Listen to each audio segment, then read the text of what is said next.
Hello everyone, मैं कृत्यानंद आप लोगों का बेसिक एजुकेशन में फिर से स्वागत करता हूं। हम लोग ट्रिग्नोमेट्री पढ़ रहे थे मैथमेटिक्स में। देखिए मैंने क्या क्या पढ़ाया है। ट्रिग्नोमेट्रिकल रेशियोज पढ़ा दिया, क्वेश्चंस उसके बता दिए, वैल्यूज ऑफ ट्रिग्नोमेट्रिकल रेशियोज जो सब कुछ स्टैंडर्ड वैल्यूज थे एंगल्स पे आधारित, उसको मैंने बता दिया। अगर आप लोगों ने नहीं देखा तो पिछले क्लासेस को जाके अटेंड कीजिए। वीडियोस पसंद आए तो लाइक कीजिए, चैनल को सब्सक्राइब जरूर कीजिएगा और बेल बटन दबाना मत भूलिएगा ताकि क्लासेस की नोटिफिकेशंस आपको मिलती रहे। आइए आगे बढ़ते हैं। पिछली क्लासेस में हमने क्या बताया था? ट्रिग्नोमेट्रिकल रेशियोज तो हो गया था, इस पे क्वेश्चंस भी हो गए थे। अब वैल्यूज ऑफ ट्रिग्नोमेट्रिकल रेशियोज हम बताए थे।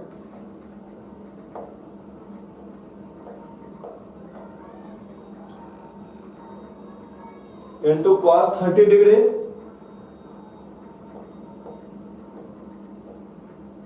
Plus sin 30 degree into cos 60 degree.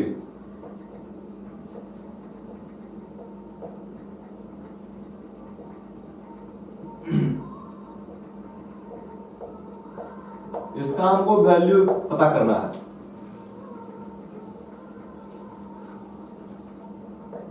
Is equal to और वाट दिया हुआ है, इसका हमको वैल्यू निकालना है। क्वेश्चन ये है। अब आप सोचिए, ये तो बहुत आसान हो जाएगा अगर आपको एंगल्स, इस एंगल पे साइन का वैल्यू, इस एंगल पे कॉस का वैल्यू, इस एंगल पे साइन का वैल्यू, इस एंगल पे कॉस का वैल्यू पता है तो आइए करके देखते हैं इसको करते कैसे हैं। इसका वैल्यू मतलब मान निकालना है। क्या दिया हुआ है हमारा? सॉल्यूशन लिखिए। जिसका वैल्यू निकालना है वो लिखेंगे पहले, into cos 30 degree plus sin 30 degree into cos 60 degree is equal to कीजिए, वैल्यू डालिए। sin 60 डिग्री कितना होता है? अभी मैंने चार्ट में बताया है। ये क्या होता है? √3/2 होता है। इंटू है इंटू cos 30 डिग्री कितना होता है? तो जो sin 60 डिग्री था वही cos 30 डिग्री था, ऑपोजिट चल रहा था। cos 30 डिग्री भी हो जाता है √3/2 प्लस, तो प्लस sin 30 डिग्री कितना था? 1/2 था, और जो sin 30 डिग्री था वही cos 60 डिग्री था, 1/2। √3 इंटू √3 क्या दे देगा? 3 दे देगा, by 4 प्लस 1/4,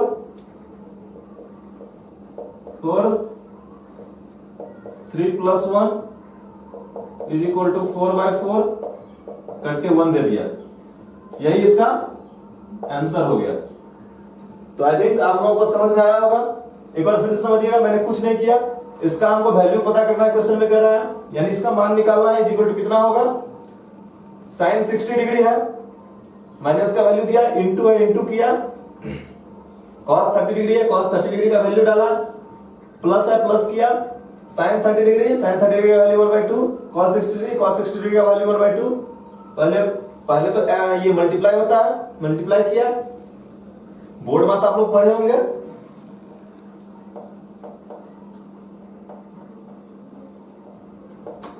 इसके ये क्या करता है? पहले ब्रैकेट होता है, फिर ऑफ होता है, फिर डिवीजन होता है, फिर मल्टीप्लिकेशन होता है, फिर एडिशन होता है, फिर सब्सट्रैक्शन होता है। आप देखिए इसमें ब्रैकेट तो है नहीं, तो सबसे पहला इसमें से कौन सा है? न ऑफ है, न डिवीजन है, मल्टीप्लिकेशन है। तो पहले मल्टीप्लिकेशन का काम करेंगे, किया मैंने। फिर जाकर के बचता है, जब मल्टीप्लिकेशन कर लेते हैं फिर बचता है एडिशन यानी जोड़। तो फिर मैंने जोड़ का काम कर दिया, 3 प्लस 1/4, 4/4 यानी 1 आ गया। ऐसा करता हूं, ये क्वेश्चन आप लोगों को समझ में आया होगा। कोई दिक्कत हो कमेंट में बताइएगा, प्रॉब्लम सॉल्व करने की पूरी कोशिश की जाएगी। वीडियो पसंद आ रही है, पढ़ाने का अप्रोच सही लग रहा है तो वीडियो को लाइक कीजिए और अपने दोस्तों के बीच शेयर कीजिए। अगर आपको वैल्यू पता है, इस एंगल पे cos का, इस एंगल पे sec का, tan का, इस एंगल पे sin का, इस एंगल पे cos का, तो आप आराम से कर सकते हैं। जोड़, घटाओ, भाग है, यानी प्लस, माइनस और डिवीजन है। बाकी वैल्यू का खेल है सारा। तो चलिए देखते हैं कैसे होगा ये। अब आइए देखते हैं उसका वैल्यू क्या होता है। 5 है, 5 इंटू cos स्क्वायर 60 डिग्री का वैल्यू क्या होता है? cos 60 डिग्री 1/2 और उसका स्क्वायर है तो स्क्वायर कर देंगे, plus 4 into sec square 30 degree, sec 30 degree का वैल्यू कितना होता है? सेक किसका इनवर्स है? कॉस का इनवर्स है, यानी कॉस 30 डिग्री कितना होता है? √3/2 होता है। तो सेक 30 डिग्री कितना होगा? 2/√3 हो जाएगा। 2/√3 का और स्क्वायर है तो स्क्वायर लगाएंगे, क्योंकि सेक 30 डिग्री 2/√3 होता है, उसका स्क्वायर है, इसलिए स्क्वायर करेंगे। Minus tan square 45 degree, tan 45 degree कितना होता है? 1, और 1 का स्क्वायर करेंगे divisible by sin square 30 degree. वैसे तो ये sin square theta plus angle same है, तो sin square theta plus cos square theta बनता है, जो आगे हम आपको पढ़ाएंगे, पर अभी आप वैल्यू बेस पुट करके ही बनाइए। sin स्क्वायर 30 डिग्री, तो sin 30 डिग्री कितना होता है? 1/2, इसका स्क्वायर कर देंगे, प्लस है तो प्लस करेंगे, cos स्क्वायर 30 डिग्री ये कितना होता है? √3/2, इसका स्क्वायर करेंगे। अब तो मुझे लगता है कि आप लोग कर सकते हैं। अब इसको कुछ नहीं, वैल्यू डाल दिया, अब इसको सॉल्व करना है। आइए करके देखते हैं कितना होता है। इज इक्वल टू 5 इंटू ये बन गया आपका 1/4, 4 इंटू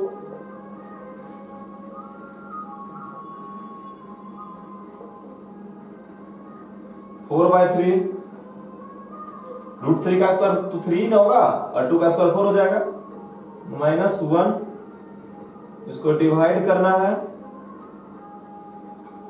1/4 प्लस ये हो जाएगा 3/√3 है तो 3 बन जाएगा, और 2 का स्क्वायर 4 बन जाएगा, इज इक्वल टू ये बन गया 5/4 प्लस 16/3 -1 डिविजिबल बाय ये हो गया 1/4 और 3/4 कितना हो जाएगा? 4/4 होगा, या ये कट जाएगा, और ऊपर में ये नीचे 1 आ गया, ये क्या बचेगा?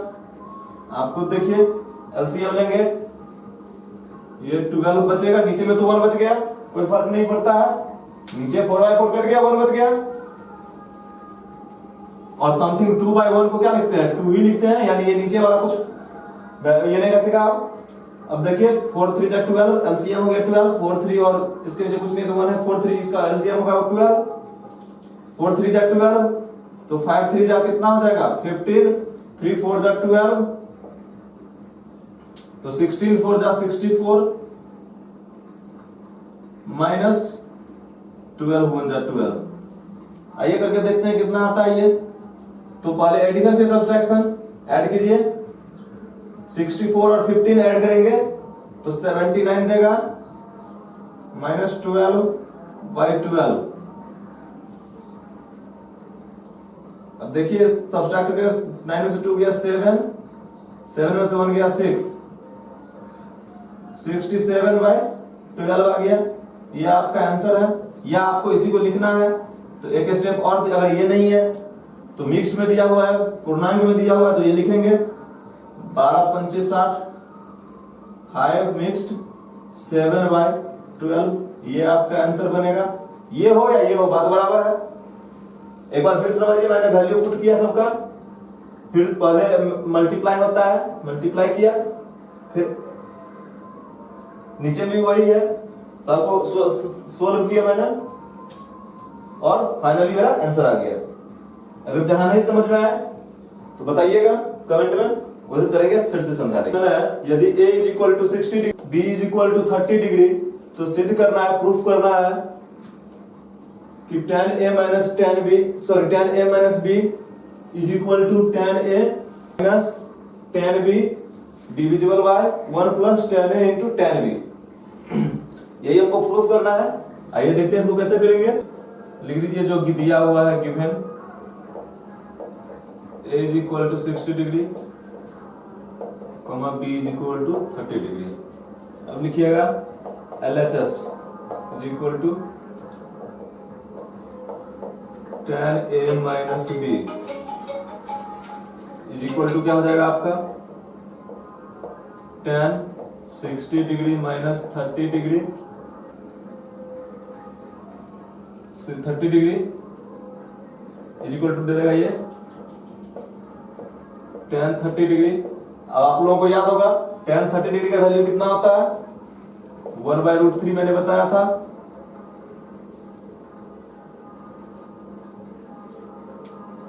तो LHS से हमारा क्या आ गया, LHS क्या क्या मैंने जो है दिया हुआ वो लिखा tan a minus B, A और बी का वैल्यू पुट किया, tan 60 degree minus 30 degree is equal to tan 30 degree बचा, और tan 30 डिग्री का वैल्यू क्या होता है 1/√3।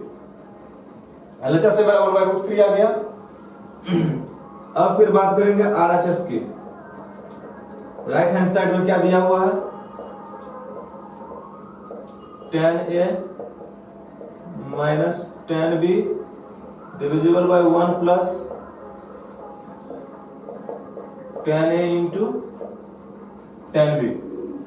ये मेरा राइट हैंड साइड में दिया हुआ है, इसमें भी वही करेंगे, वैल्यू पुट करेंगे। tan a की जगह पे 60 डिग्री माइनस tan 30 डिग्री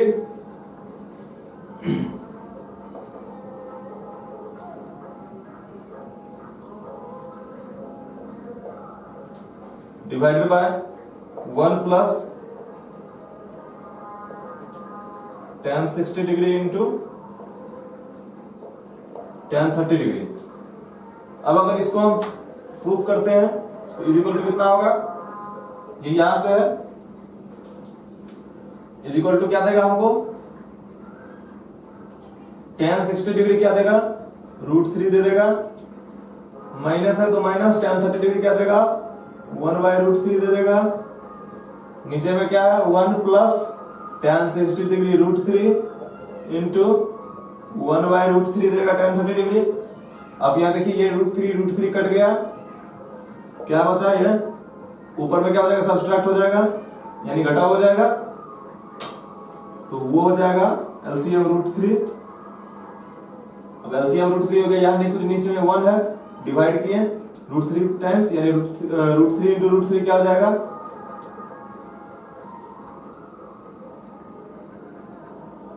3 हो जाएगा। ये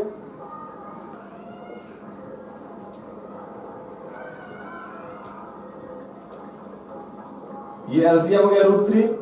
अब ये नीचे में 1 है, √3 टाइम्स तो मल्टीप्लाई होगा, गुना होगा √3 से √3 का 3 माइनस 1, और नीचे में क्या हो जाएगा ये 1 प्लस 1, इधर भी 1 बच गया, ये क्या दिया आपको 2/√3, और ये 1 इज इक्वल टू 3 माइनस 1 2/√3। ये डिवाइड में 1 प्लस 1, ये तो 2/√3 हो गया, डिवाइड में 1 प्लस 1 2, तो डिवाइड जब मल्टीप्लाई में होगा तो 1/2 ये हो जाएगा, क्योंकि ये डिवाइड में 2 है और फ्रैक्शनल डिवाइड भिन्न भाग जो होता है वो मल्टीप्लाई में होने पे उलटता है, तो ये डिवाइड में 2 था, इसके इस पूरे के डिवाइड में 2 था तो मल्टीप्लाई में गया तो 1/2 हो गया, ये 2 कैंसिल आउट हो गया, इज इक्वल टू ये दे दिया 1/√3। अब आप देख सकते हैं कि LHS भी हमारा कितना निकल गया था 1/√3 निकल गया था, और RHS भी निकल के आया 1/√3। तो लिख देंगे दोनों से, यानी कि इसका मतलब LHS का वैल्यू भी 1/√3 और RHS का वैल्यू भी 1/√3, दोनों जब 1/3 हो गया इसका मतलब दोनों सेम है, तो LHS is equal to RHS, या इसको लैंग्वेज में लिखेंगे यही। LHS में क्या था आपका tan a minus B is equal to tan a minus tan b divide by 1 plus tan a into tan b। ये हमारा प्रूव्ड हो गया। एक बार फिर से समझिएगा, तो वही किया मैंने, ए भी दिया हुआ था, बी भी दिया हुआ था, कितना है प्रूफ करना था tan a minus B is equal to tan a minus tan b by 1 plus tan a into tan b। मैंने लिखा जो दिया हुआ था सॉल्यूशन में given a is equal to 60, b is equal to 30। अब LHS एक साइड का उठाया, लेफ्ट हैंड साइड का, इज इक्वल टू जो दिया हुआ था tan a minus b, value put किया tan 60 माइनस 30, एक जगह पे 60 b की जगह पे 30, tan 60 minus 30 is equal to tan 30 is equal to tan 30 का जो वैल्यू होता है 1/√3। LHS निकल गया। फिर RHS जो है tan a minus tan b by 1 plus tan a into tan b is equal to tan a की जगह a का वैल्यू डाल दिया, b की जगह b का वैल्यू डाल दिया, तो हो गया tan 60 माइनस tan 30 बाय नीचे में हो गया 1 plus tan 60 into tan 30 is equal to जो tan 60 का वैल्यू है माइनस tan 30 का value by 1 plus tan 60 into tan 30 का वैल्यू पुट कर दिया, यानी √3 minus 1/√3 divided by 1 plus √3 into 1/√3, √3 cancel out हो गया, क्या बचा हमारे पास √3 माइनस 1/√3 बचा ऊपर में, उसको मैंने ऐड कर दिया, जोड़ दिया, सॉरी सब्सट्रैक्ट है तो सब्सट्रैक्ट कर दिया, घटा दिया, एलसीएम √3 हो गया, फिर ये हो गया 3 माइनस 1 डिवाइडेड बाय 1 प्लस 1, ये √3 करके ये हो गया 1 प्लस 1, तो ये हो गया 2/√3 और उसके डिवाइड में है 2, 1 प्लस 1 2, यानी उसके डिवाइड में है 2, तो डिवाइड से मल्टीप्लाई में बदलता है तो 1/2 हो जाएगा, 2 कैंसिल आउट हो गया, बच गया 1/√3 जो कि मेरा RHS का वैल्यू आ गया। अब LHS और RHS दोनों सेम हो गया, दोनों इक्वल हो गया, इसलिए LHS में क्या था tan a माइनस b था is equal to tan a minus tan b by 1 plus tan a into tan b, ये RHS में था, यही प्रूव हो गया। तो बहुत आसान था, आशा करता हूं कि सबको समझ में आया होगा। ज्यादा से ज्यादा लोगों तक पहुंचाइए इस वीडियो को ताकि हम भी एनर्जेटिक होकर के काम कर पाए।